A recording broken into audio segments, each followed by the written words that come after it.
escritor sobre la época japonesa, sobre la temática japonesa. Ahí eso ahora lo desarrollaremos, pero creo que es casi más importante. David es escritor, periodista y autor de contenidos editoriales. Tiene la suerte de tener una mezcla estupenda para mí y envidiable, que haber nacido en Cádiz y vive en Málaga. Por ahí coge una mezcla que es interesante. Trabajó como redactor editorial para DC Comics, tanto en España como en Latinoamérica. Y su aventura como escritor la inició autopublicando El guerrero a la sombra del cerezo, que fue finalista del premio Fernando Lara y fue la primera obra autoeditada en ganar un premio libre de novela histórica y que luego tuvo una segunda vida al ser publicada por Suma en 2017. Su segundo trabajo, Hijos del Dios Binario, fue finalista del premio Notu y también fue elegida como mejor obra de ciencia ficción en España en 2016 por publicaciones como Shataka o Hobby Consola. Esa obra ha sido reeditada recientemente, si no la encontráis ahora mismo aquí en el punto de venta. Es relativamente fácil encontrarla en papel y os la recomiendo que la busquéis porque creo que es muy, muy interesante.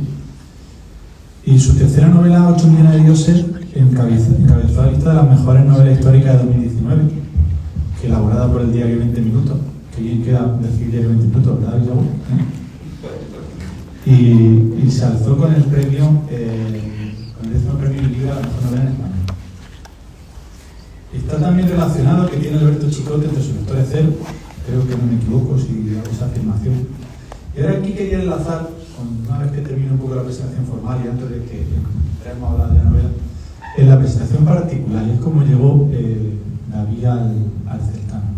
Yo tengo un grandísimo recuerdo de aquella mesa sobre literatura japonesa que tan magistralmente introdujo mi amigo David Yagüe y también presentó, pero que tenía a un lado a David Vergil y a otro lado a Sergio Verde. Y no sé si era por esta temática zen o por esta trascendencia del hecho de hablar del tema japonés, pero se consiguió un espíritu de comunión, de unidad. Ahora que hablábamos de ego de los autores, no es fácil ver en una mesa a dos autores diciendo no, tu novela es mejor que la mía, no, la tuya más, no, tú más. Y es gracioso. A todos aquellos que os interese David, me gustaría acordarme de Sergio Vega y su trilogía Las piedras de Chihaya y el fantasma de los Najos.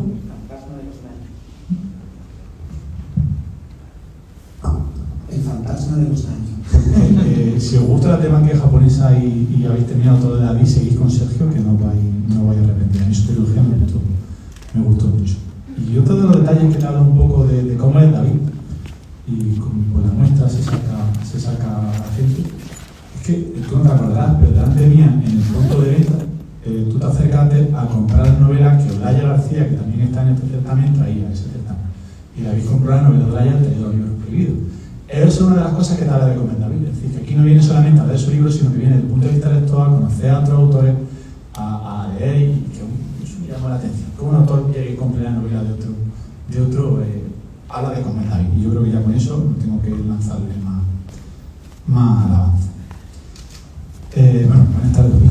¿Cómo te supuso a ti o de qué manera cambió tu trabajo como escritor una vez que tú tienes ya éxito con El relación del cerezo? ¿Y cómo afrontaste tú la manera de construir otra novela y de escribir, teniendo por un lado la seguridad de que te iba a publicar y por otro lado la presión de que tenía una expectativa y unos lectores que ya te conocían y que te esperaban?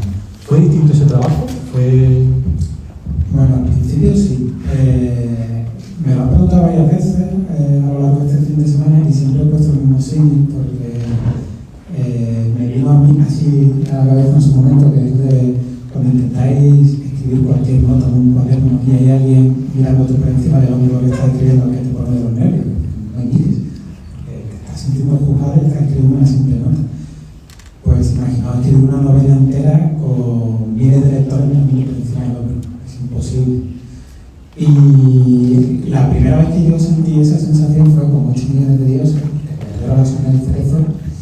Era mi primera novela, yo no sabía, no iba a ser iba a publicar, yo no sabía ni si se iba a tratar de terminarlo. Con lo cual yo solo estaba preocupado de contar una historia que a mí me fascinaba, que era una historia que yo necesitaba exorcizar prácticamente, y contarla la mejor manera posible. Publicarla solo me preocupé cuando vi que llegaba al final del camino. Cuando empecé a escribir Hijos del Dios Binario, que es una novela, no había publicado El guerrero, por lo cual las circunstancias eran prácticamente las mismas, pero con 8 millones de dioses sí tenía ya un público lector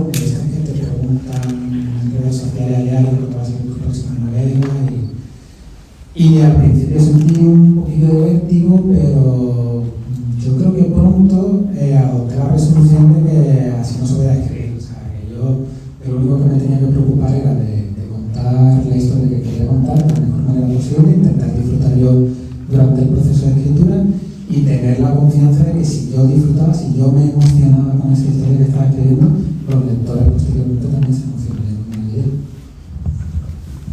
Vale, y antes de empezar también a hablar de novela, otra pregunta que quería hacerte, y me voy un poco a los comentarios que hacen los agradecimientos. ¿No estaba en tu intención inicial, una vez que te tocaba, que tenía que salir el Forjado en la Tormenta, no estaba en tu intención inicial volver a escribir sobre Japón feudal, sino que parecía que tenía otros proyectos que incluso tenían el visto bueno de la editorial, pero que las circunstancias te llevaron a volver a revisitar tiempo, un marco temporal, incluso algunos personajes que se repiten? ¿Cómo fueron esas circunstancias y por qué nació Forjado en la Tormenta y no otra novela que tenías tú en la cabeza? Sí, yo siempre, cuando empecé a tener algo parecido a una carrera literaria, siempre quise alternar una novela histórica, una ambientación histórica japonesa, que es del periodo histórico que yo conozco, con una novela que no lo fuera. De hecho, por ejemplo, Hijos del Dios Binario, mi segunda novela, cumplía esa norma autoimpuesta porque no tenía nada que ver con el guerrero a la sombra del cerezo, ni tenía nada que ver con lo que vino después, que fue 8000 de dioses. Mi idea era alternar por una cuestión de oxigenación creativa. Cuando acabé 8000 de dioses, le dije a mi editor que mi próxima novela iba a ser una novela histórica que se ambientaría en la actualidad, que iba a tener un componente de investigación y misterio, como tienen todas mis novelas, pero que no iba a ser una novela histórica. Mi editor en suma les parece muy bien. Sí, nosotros creemos que los lectores que tú tienes te siguen a ti como autor, no siguen la temática japonesa, ¿no? Así que me pareció bien y empecé a poner novelas, a planificar esa otra novela.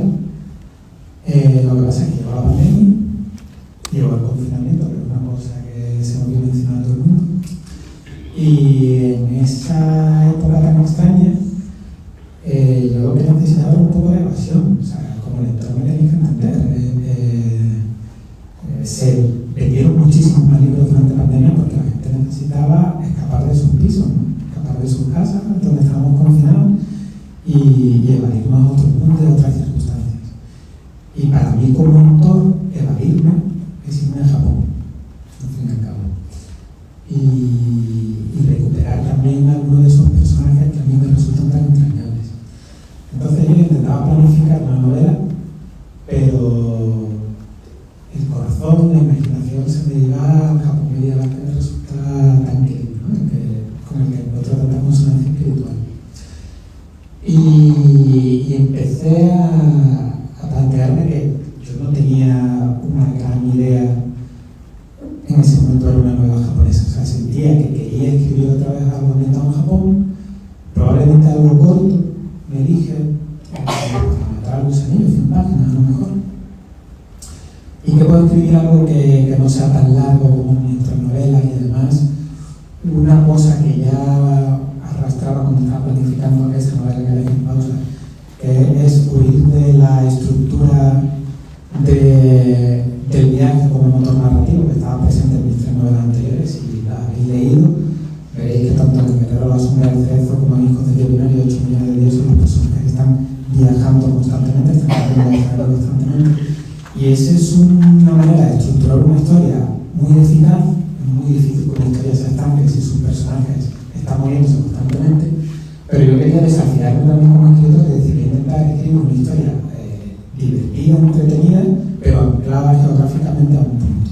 Entonces, aplicando esa regla autoimpuesta al contexto del Japón feudal, decidí que una novela de investigación, una novela localizada en una aldea en la montaña, ¿no?, anexa a esa aldea, podía ser una manera de escapar de ese esquema, pero mantenerme en ese escenario histórico que me gustaba tanto. Y dando vueltas, pensando cómo podía contar una historia de investigación policial, al final no había policías en el Japón feudal, pero sí había crímenes y había gente que investigaba esos crímenes. Y esa era la premisa de la novela, y a partir de ahí empezó a despegarse enseguida esa mirada y se había Forjado en la Tormenta. No es una cuestión de pereza del presentador, pero me da cierto pudor a mí hacer una sinopsis o leer la nota de la editorial sobre la novela. ¿Podría introducirnos tú? Es decir, ¿tú nos podrías describir realmente esa sinopsis más bajo tu visión que sobre lo que hay la materia editorial que diría? ¿Cómo tú describirías Forzada Naturaleza? Pues bueno, os he puesto un poco en antecedentes, ¿no?, de lo que buscaba con la novela. Al final, el punto de partida, la premisa con la que arranca Forjada la Tormenta, la desaparición de 5 muchachas en una aldea rural de Japón. Estamos hablando de finales del siglo XVI, en una aldea relativamente aislada, alejada de la capital, pero al gran gobernante, ¿no?, de la provincia de Izumo, que es la provincia que se ambienta la historia,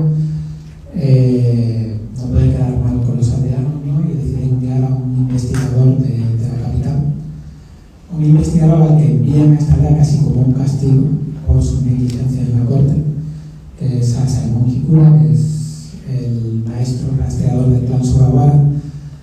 Esta figura de maestro rastreador, el nombre sí lo he inventado yo, pero como figura existía realmente en los clanes japoneses. En el periodo Sengoku, sobre todo, en el periodo de los estados en guerra, cuando en una batalla un ejército derrotaba al enemigo, era habitual que el ejército enemigo, los supervivientes, se desbandaran. Se intentaban ocultar en los bosques de la montaña. Japón es un país muy montañoso y muy boscoso. Y estos samuráis desbandados eran un peligro para el bando vencedor, porque se podían reorganizar y intentar atentados contra el líder del clan vencedor o hacer tropelías, ¿no?, por interno. Entonces, había una figura que era la de los samuráis, que estaban especializados en buscar y dar caza, ¿no?, a estos samuráis que escapaban del campo de batalla. Y estos samuráis, en tiempos de paz, se dedicaban a buscar a delincuentes, los delincuentes que huyen de la justicia. Y ese era Saemon Hikura. Entonces, Saemon lo envían a esta aldea a investigar la desaparición de estas 5 muchachas. Y ahí empieza el trabajo de enfocar históricamente una investigación criminal, porque hubiera sido un error trasladar al Japón del siglo XVI a un investigador que aplica un método de investigación analítico, científico, a intentar desentrañar lo que es un crimen. El pensamiento analítico no existía en el Japón del siglo XVI. Entonces, al final, a Saemon lo que se encuentra en una aldea en la que la gente da por sentada que la desaparición de estas 5 muchachas se debe a una criatura sobrenatural que habita en la montaña, mientras que a Saemon, que tiene experiencia como investigador, y la experiencia le dice que normalmente la mayoría de los crímenes tienen una explicación más prosaica, ¿no? Entonces, el primer obstáculo que se encuentra a Saemon es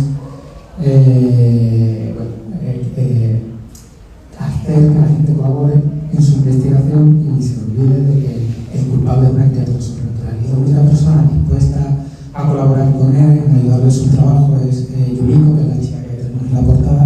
Es una cazadora local que conoce bien esos parajes, que conoce bien la montaña y la que Saemon se tiene que apoyar para moverse, ¿no?, por un escenario que resulta tan desconocido. Digamos que ese es el punto de partida. Ha hecho mucho mejor que lo que venía en la contraportada, o sea que nadie va a haber hecho de pregunta. Siempre hay una cosa que activa ese disparadero de la imaginación del novelista, y siempre hay un hallazgo. Me gusta la figura que usa Francisco Narla del buscador de perlas, que estaba leyendo, buscando, pero de repente se muere una perla. La perla que activa el nacimiento de esta novela es una figura tan poco conocida como la única forjadora de katana mujer de la que se tiene constancia. Y que me ha parecido que creo que es un personaje importante y que es digno de mencionar, y que es el que hace que se te active a ti la... Sí, bueno, por poner un poco en contexto, Forjada la Tormenta, hasta ahora he hablado de 2 protagonistas, pero es una novela coral que tiene 2 tramas realmente. Una es la protagonizada por Saemon y Yuriko, ¿no?, esta joven cazadora, y la otra trama está protagonizada por Ryo, que es Ryo, como le decimos en español, de la novela, que es un joven samurái, y Nanami, que es la hija de un forjador de katanas. ¿De dónde sale el personaje de Nanami, ¿no?, la hija de este forjador de katana?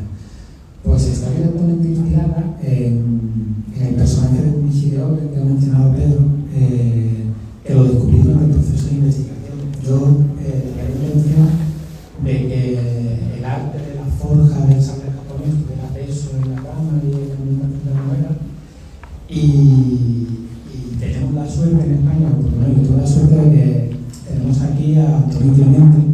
es uno de los mejores expertos que hay en Europa en sable japonés, y me puse en contacto con él para que me asesorara, también para que si él estaba dispuesto a revisar las escenas sobre forja, ¿no?, de acero que escribiera.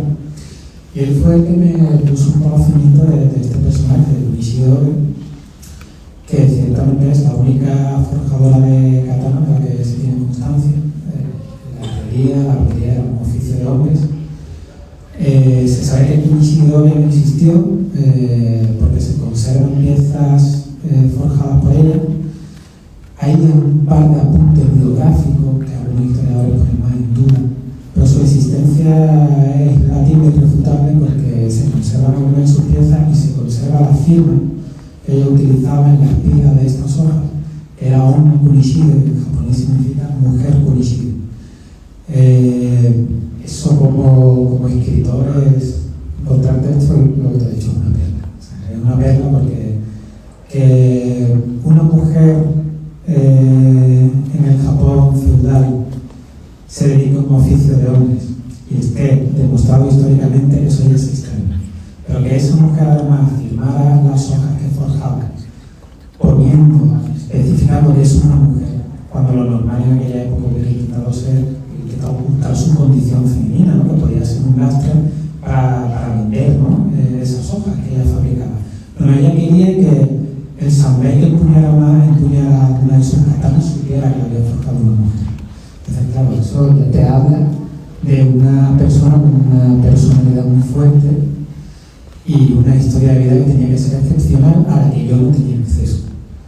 Entonces ahí entra mi oficio como imaginador, como ficcionador, y digo, ¿cómo tuvo que ser la vida de una mujer que tenía estos ovarios en el Japón del siglo XVII? Intentando desarrollar ese personaje, las dificultades en las que se puede encontrar, surge el personaje de Nanami de Madrid. Hay una cosa a la que vuelvo que ya has comentado y es la estructura. Fijaros una cosa, yo creo que cualquier persona que tenga poco conocimiento, que le guste la cultura japonesa, por supuesto que va a disfrutar con la novela de David. Pero no es necesario tener ese conocimiento, y si no sabéis poco de la cultura japonesa, si no lo habéis hecho, ni me habréis de la novela.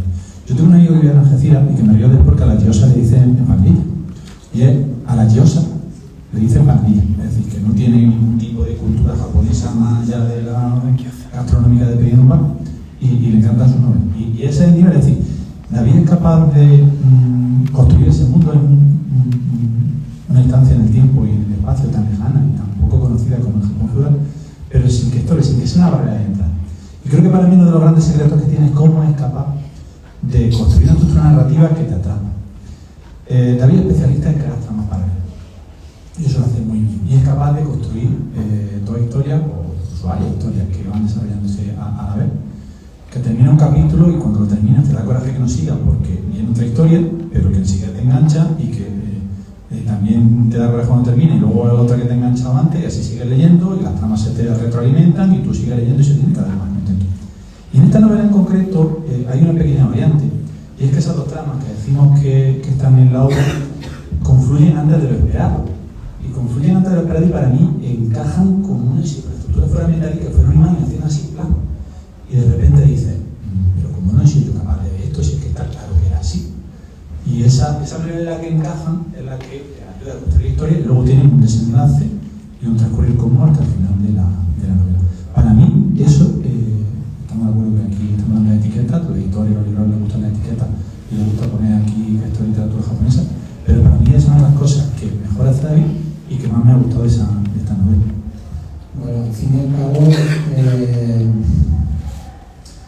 digamos que yo como escritor, aunque la ambientación de mis novelas puede resultar muy exótica para el lector occidental en general, cometo la osadía de usar solo personajes japoneses, que eso es algo que a los editores, sobre todo al principio, les preocupaba mucho, porque si os fijáis, casi todas las novelas occidentales ambientadas en Japón que me vienen a la cabeza tienen un protagonista occidental, o sea, desde la más famosa atrás, que es Shogun, que es Tsukabe, protagonista occidental, Memoria de una geisha, el papel de los tipos occidentales fundamentalmente de otros cursos de novela, en fin, recibe el último samurai, el protagonista de lo occidental. Eso narrativamente es muy cómodo porque tú interparas. O sea, tú al mostrar ese país extraño a través de los ojos de un extranjero, te estás como parapetando porque dices, no, es que esto a lo mejor no era así, a lo mejor yo no lo entiendo bien, pero como yo lo estoy narrando a través de los ojos de un extranjero. Pero claro, eso al mismo tiempo yo propulso que esto. Yo creo que vosotros como lectores os sintáis sumergidos en el Japón feudal. Entonces, yo para sumergiros en ese periodo histórico que a mí me apasiona, si os cuento la historia a través de los ojos extranjeros, yo estoy poniendo una barrera entre ese mundo que os muestro, ¿no?, y el protagonista, la visión del narrador. Quiero decir con esto que al escribir yo sobre una temática 100% ajena al lector occidental, tengo que utilizar recursos narrativos, una estructura narrativa, por una parte con la que sí estáis los lectores familiarizados, que es la novela histórica europea, con los superpersonalidades con la que todo el mundo está muy familiarizado, y al fin y al cabo mi tradición literaria, porque yo crecí leyendo, procede también de más gordo, de Sargari, de Ken Follett incluso, y también entre estos tipos de narradores modernos que empiezan a innovar está la tradición de la novela Río, que es la novela que tiene un solo protagonista, tiene varios protagonistas o núcleos de protagonistas que se te van narrando paralelamente, al final confluyen. Probablemente la más famosa de todas es la canción de Hielo y Fuego, Juego de Tronos, para que hayáis visto eso. La novela Río realmente se pone de moda en las últimas décadas, no es un recurso literario antiguo. Y yo descubrí que era una manera de captar la atención del lector, que en un principio tenía que enfrentarse a una serie de personajes en un contexto que le iba a resultar extraño, incluso la dificultad de que quizá no recordara, le costara recordar incluso los nombres de los personajes por ser nombres japoneses. Ahí hay otra cosa que también... Hay dos apartados que me han llamado la atención. Uno ya que lo comentabas tú un poco, y es el choque entre superstición y realismo. Es decir, ¿realmente los demonios y los espíritus pueden ser los causantes de los males? ¿Son ellos los culpables de todo? ¿O a los que a lo mejor la gente poco ilustrada le lleva a achacarle la culpa de todo? ¿O hay otras explicaciones más terrenales? Y es donde entra, creo que encaja bien, esa mentalidad tan racional del investigador, que, como tú bien dices, no puede usar las herramientas que fue un investigador moderno, pero que sí se enfrenta a ese choque. Es una superstición en la que él llega y en la que él explica todo, y cómo él intenta buscar una... Claro, pero hay que tener en cuenta que Saemon, que es el protagonista investigador de la novela, él forma parte de esa tradición. Hay que tener en cuenta que nosotros, el sintoísmo es la religión autóctona de Japón. El sintoísmo es la religión de los 8 millones de kami, de los no kami, o los 8 millones de dioses. Sintoísmo es una religión, no es folclore, no es una mitología, es una religión. Y en aquel entonces más, sobre todo los japoneses, ellos, el tema de los espíritus, los yokai, las criaturas, digamos, sobrenaturales que habitan entre nosotros, no era una creencia, o sea, era una convicción de que era así, que vivían rodeados por esos espíritus y que habitaban en el bosque, o que un árbol muy antiguo o una roca estaba habitado por un kami, o el sable que ha permanecido en el seno de tu familia durante generaciones está habitado por un kami que protege a tu familia. O sea, para ellos eso era real.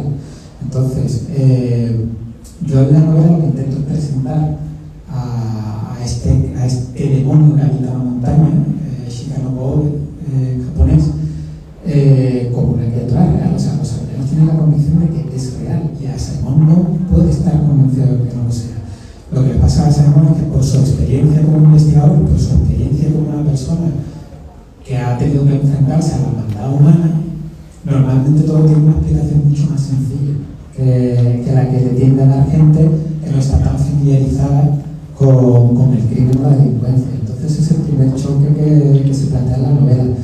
Claro, el riesgo era eso, lo que comentaba antes, crear un investigador demasiado analítico, de parecer que lo hubiera trasplantado de una serie de HBO al Japón feudal. Eso era el riesgo que no podía ver. Pues me has puesto la siguiente pregunta, porque lo que yo te quería preguntar era por el polémico término para David Yago y para mí de noir japonés, porque no estamos de acuerdo en si está bien usado de noir japonés.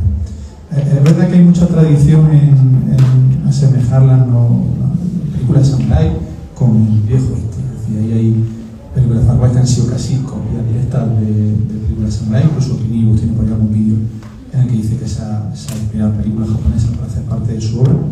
Yo aquí en esta sobre el personaje de Asaemon me he acordado de esos investigadores que tienen una vida tan complicada, tan perdida, que no encuentran el norte, que están a lo mejor pues sí, eso, no tienen una vida estructurada y sus problemas lo vuelcan todo en una investigación que es la que hace que se cubra todo y que se reoriente y se estructure su vida a raíz de esa investigación. ¿Tú crees que ese término japonés, no sé si es tuyo, es el editorial, estás de acuerdo con él? ¿Crees que está bien empleado? O no sé cómo. Vamos a ver. El término noir japonés que usa la editorial para promocionar la novela es un término de marketing. Para empezar, incluso cuando hablamos de noir, hablando de novelas policíacas contemporáneas, lo usamos más enormemente, porque un thriller de investigación o una novela policíaca le ponen la etiqueta de noir porque es una etiqueta muy comercial. Ahora mismo la novela negra vende muchísimo, pero en realidad la novela negra tiene que cumplir una serie de condicionantes. Normalmente el protagonista nunca es un policía, suele ser un antihéroe o quizá un policía que es en desgracia. Siempre tiene que haber unos ambientes de bajo fondo. El centro de la trama no suele ser tanto la investigación, sino más bien el retrato de las miserias humanas. Es decir, el género negro tiene una serie de tropos que tienen que estar presentes en la novela para poder hablar del mal. O sea, la mayor parte de lo que hoy día se dice novela negra, realmente es novela negra. Pero yo no voy a hablar de novela negra. Pero ya han puesto la etiqueta mal a mi novela. Es una etiqueta puesta por motivos comerciales. Lo que sí creo que una novela tiene un componente de investigación. O sea, se le podría llamar, arriesgando muchísimo, novela policíaca, porque no hay un policía, pero sí hay un crimen y hay una investigación de un crimen. Que al fin y al cabo ese componente de misterio está en todas mis novelas. 8 millones de dioses trata de un misionero jesuita al que obligan a regresar a Japón para investigar los asesinatos de jesuitas en las misiones. Están apareciendo jesuitas muertos y no se sabe por qué. O sea, también hay un componente de misterio. En el Guerrero a la sombra del Cerófilo, que había leído, también había una serie de muertes extrañas en los barrios portuarios, de la ciudad. Siempre está ese componente del misterio de investigación de mis novelas. ¿Se puede decir que es una novela de investigación? Sí. Yo creo que es una novela de aventura, ambientación histórica, con un componente de investigación y misterio. Ya lo demás y todo eso, pues bueno, al fin y al cabo es una cosa. Sí es cierto de todas maneras que lo habitual en las novelas japonesas, tanto en las occidentales como en las escritas en Japón, es que los protagonistas sean los samuráis y los ambientes sean los ambientes cortesanos. Es muy poco habitual mostrar a la gente del pueblo llano, a la gente de las aldeas, sus circunstancias, sus dificultades en el día a día. Y también es cierto que normalmente los Kiraigeki, como llaman los japoneses, ¿no? Que son estas historias en su pasado histórico, suelen ser novelas de aventura con una carga épica, de conspiraciones parecidas, pero no suelen ser novelas de investigación criminal. Sí, podríamos decir que es bastante novedoso con este componente de investigación. Llamarle más, si la editorial de así más duro, así lo dejaremos. Y hay otro apartado que también me llama la atención dentro de lo que sería un mundo tradicional como el japonés, en el que se respeta tanto pues, su tradición, sus mayores, la familia y la gente de más edad, que hay muchas reflexiones acerca de cómo cada persona tiene que buscar su propio destino e intentar buscar su camino más allá de las indicaciones o de cómo le vienen dados los hechos y las circunstancias por su familia. Es decir, yo he visto muchos mensajes de fondo que por supuesto tienen que tener una intencionalidad. Bueno, en realidad no me gusta hablar de la sociedad japonesa en general, porque los japoneses son individuos, no son colectivos. Y también hay una tendencia, incluso antropológica, de explicar el Japón actual a través del Japón antiguo y el gran impacto que tuvo la casta samurái en la sociedad japonesa, que lo tuvo, que sin duda lo tuvo porque fue la casta que gobernó el país desde el siglo XII hasta el siglo XIX y impuso al colectivo de la sociedad sus códigos de valores, su concepción de la vida, incluso el budismo zen, que podríamos decir que era la religión que los japoneses que los samuráis auspiciaron, se acabó convirtiendo en la segunda gran religión japonesa, tras el crimen y el budismo zen. Los japoneses, sí es cierto, sobre todo en aquella época, que ponían, y hoy día incluso se puede percibir así, el bien colectivo por el bien individual.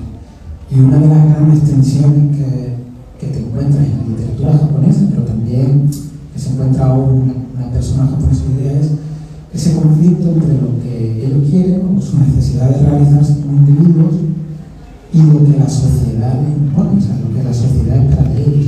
Y eso está presente, por ejemplo, en Forjada la Tormenta. O sea, en la literatura, al fin y al cabo, es conflicto. Si no hay conflicto, no hay historia que contar. Con lo cual, yo necesito que mis personajes protagonistas sean personajes inadaptables, que les cueste seguir esa corriente que se presentaba de ellos. Y, por ejemplo, Gasemon como eso,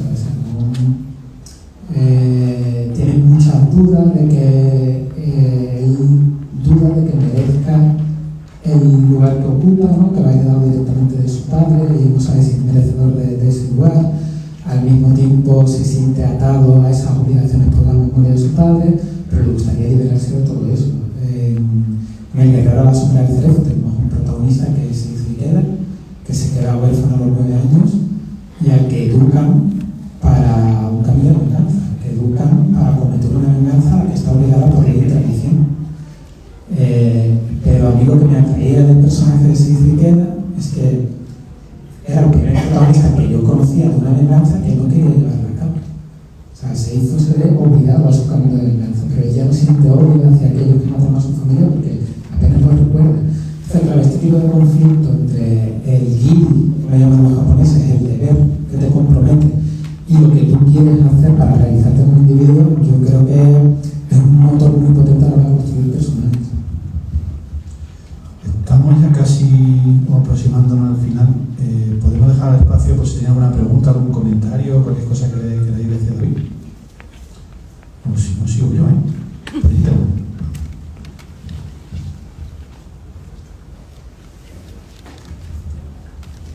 Hola, quería preguntarte de tu libro, ¿con qué personaje te sientes más identificado y por qué? Realmente, yo creo que muchos escritores te dirían lo mismo, ¿no? Al final, si tú quieres construir personajes que estén vivos, entonces tienes que poner un poco de ti.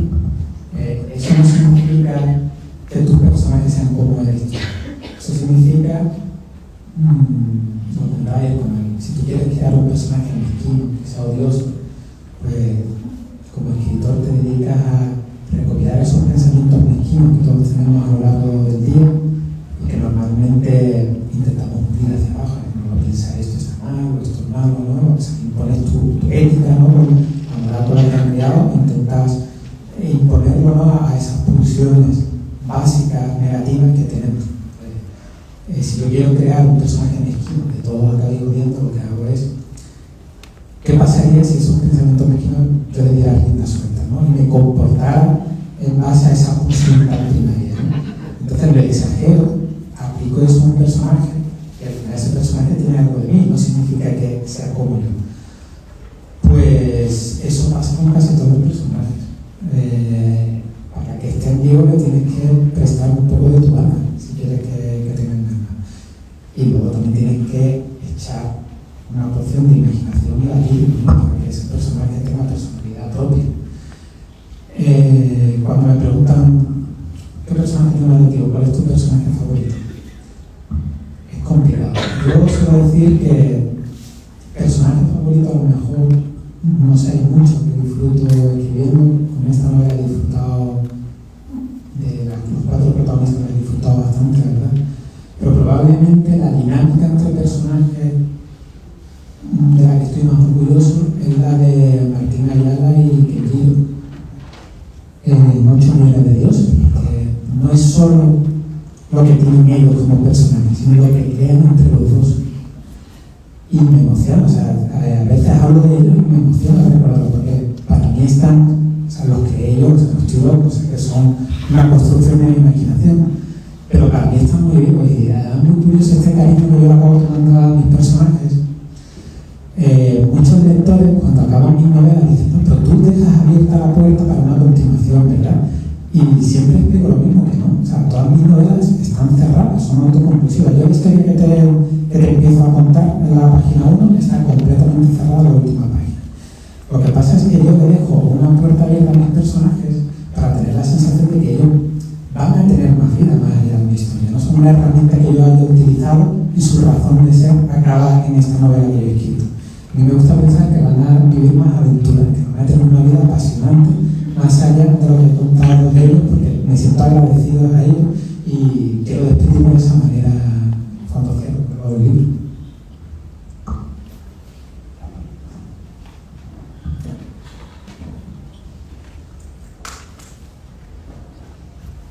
Buenas tardes. Como algunos de tus personajes se repiten en los distintos libros, ¿te cuesta trabajo mantener como la personalidad, el orden, o por el contrario te resulta más fácil? Bueno, es verdad que tienes que tener cuidado, lo dice porque por lo que no haya leído ninguna novela, las tres novelas no son una saga ni nada parecido, son tres novelas autoconclusivas, cada una tiene sus propios protagonistas y la historia está completamente cerrada. Pero sí es cierto que hay personajes que se escapan de una novela a otra y aparecen en la otra. El caso a lo mejor más evidente es el de Simon, que era un personaje secundario en el Guerrero de la Supervivencia y que es uno de los protagonistas. Cuando tú haces el trasvase del personaje, no la otra, por ejemplo, con Forjada en la Tormenta, tuve que releer todos los pasajes del guerrero que aparecía a Simon para tenerlo muy fresco, o sea, para captar muy bien la esencia del personaje y no contradecirlo. Descubrí que la Simon que yo tenía en la cabeza se correspondía con el que había escrito. Y hice el ejercicio de pensar, bueno, si Forjada en la Tormenta se ambienta años antes del Guerrero de la Sombra del Cerezo, si en el Guerrero encontramos un Simon muy cínico, muy descreído, muy de vuelta de todo, digamos, un poco canalla, ¿no? En Forjada en la Tormenta encontramos un Simon que es más joven y tenía que dar la explicación de por qué Simon llega a ser como lo encontramos en... Entonces tenía ese doble ejercicio, ¿no? De que fuera un personaje reconocible, que a nadie le resultara extraño, y al mismo tiempo que tenía que ser un poco diferente y que el lector supiera identificar el germen de ese personaje que acabaría siendo una Guerrero de la Sombra del Cerezo. De todas maneras, si alguno de los que están aquí no leo ninguna de mis novelas, no os preocupéis, o sea, podéis empezar por el Guerrero de la Sombra del Cerezo o podéis empezar por leer Forjada en la Tormenta. Fíjate que yo quería hacer tu comentario porque yo creo que una de las cosas que pasa con David es que los que no hemos leído a David nos gusta tanto porque escribe que no lo hemos leído todo y tendemos a comparar sus novelas unas con otras. Una de las cosas que se hace, que yo creo que con pocos autores se hace, a lo mejor con que uno sigue, bueno, no es normal que tenga en la cabeza las piezas de toda la obra de un autor. Y yo me atrevo a decir una cosa, que si tú no estás de acuerdo me corriges, es que aquellos que tenéis la suerte de no haber leído nada de David, y digo la suerte por lo que os queda por delante de disfrute y de lo que bien que lo vaya a pasar leyendo la novela de David, es que empezaréis por esta, porque me parece que es la más sencilla en el buen término del buen uso de ese término. Es decir, que es la de un universo más concreto, la que es más fácil de encontrar, y estoy seguro de que cuando empecéis a leer Forjada de la Tormenta vaya a ir hacia la otra, porque tiene una estructura y os van a gustar tanto o más que. Pero no sé si tú estás de acuerdo, si es demasiado arriesgado lo que yo digo. Ese argumento es el mismo que dan mis editores. O sea, mis editores suelen decir que para empezar a leerme mejor empezar por Forjada en la Tormenta, porque es la novela más corta. Yo suelo establecer un símil para explicarlo, para los que no conozcáis mi obra, y siempre lo digo desde el respeto, no estoy comparando,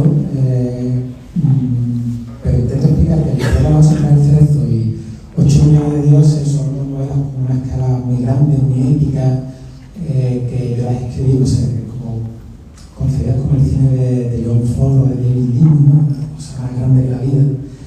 Y Forjada en la Tormenta como sin perdón, ¿no? Es una novela más pequeña, más íntima, de la que yo estoy personalmente orgulloso porque creo que consigo cosas muy similares a las que he conseguido con las otras, pero teniendo que utilizar menos recursos, menos herramientas.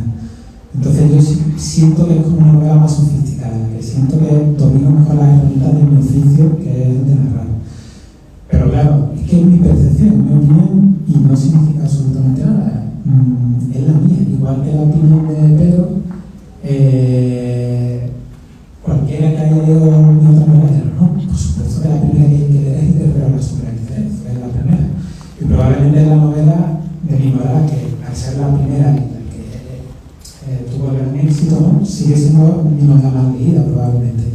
Entonces, claro, el lector que me ha leído desde el principio se reencuentra con una serie de personajes, hay una serie de guiños en La Tormenta, que si no ha leído el Guerrero no lo percibe. Pero si no ha leído el Guerrero tampoco tiene la sensación de estar perdiendo tiempo, porque la ley ni te das cuenta de eso. Entonces, el argumento dado Pedro es completamente cierto, pero habrá gente que os diga lo contrario, que empecéis por el Guerrero o que si os gusta mucho la novela historicista, novela de creación de los acontecimientos históricos de la época, que es Millones de Dioses, que sigue siendo una novela de investigación y aventura, pero está muy apegado a los acontecimientos históricos de aquella época. Yo creo que con todo lo que hemos dicho y teniendo en cuenta que nos hemos quedado sin tiempo, queda claro que con David se aplica la propiedad de que el orden de los factores entre el producto, pero que seguro que voy a disfrutar leyendo. Muchas gracias a todos por vuestra atención.